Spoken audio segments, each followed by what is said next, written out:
Ni usiku mzito nchini Israel. Ni usiku mzito katika maeneo mbalimbali ya miji ya Israel.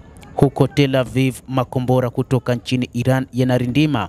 Ni kisasi kilichotangazwa na Ayatollah Al-Khamenei baada ya mashambulizi mazito yaliyofanywa na Israel mnamo alfajiri ya Ijumaa.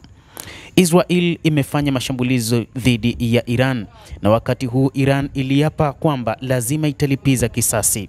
Sasa Iran yarusha makombora kuelekea Israel, ambapo mifumo ya ulinzi inafanya kazi kuzuia makombora hayo, huku mengine yakifanikiwa kupenya ulinzi wa anga nchini Israel.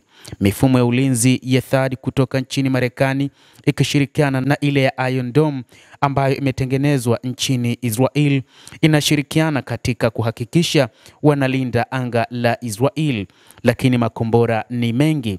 Hata hivyo, ilidaiwa kwamba makombora 150 yamerushwa nchini Israel, lakini idadi bado inaendelea kurushwa.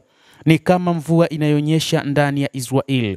Ving'ora vinasikika kila mahali katika Israel, lakini hii yote ni kazi inayofanywa na IRGC, jeshi la ulinzi wa mapinduzi ya Kiislamu la Iran, kutokana na mashambulizi yaliyowaua viongozi wao kutokana na amri iliyotolewa na Ayatollah Al-Khamenei. Vikosi vya ulinzi vya Israel vinaeleza kwamba wakati huu hali si shwari. Makombora yanarindima kila mahali katika Israel.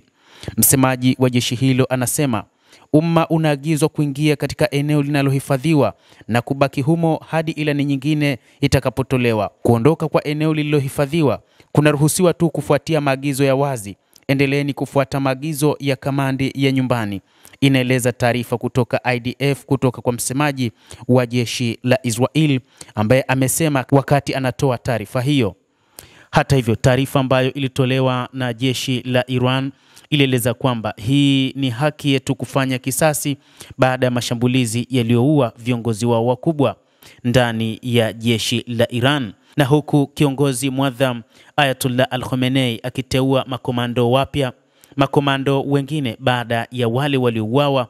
Sasa viongozi hao wa kijeshi wanafanya kazi katika kile ambacho Ayatollah Al-Khamenei amesema lazima Israel ipate uchungu mkali kama ambavyo wao wameupata baada ya kuwapoteza akina Hussein Salami, moja kati ya viongozi walioaminiwa sana na jeshi la mapinduzi ya Kiislamu la Iran, lakini pia na uongozi mzima wa nchini Israel.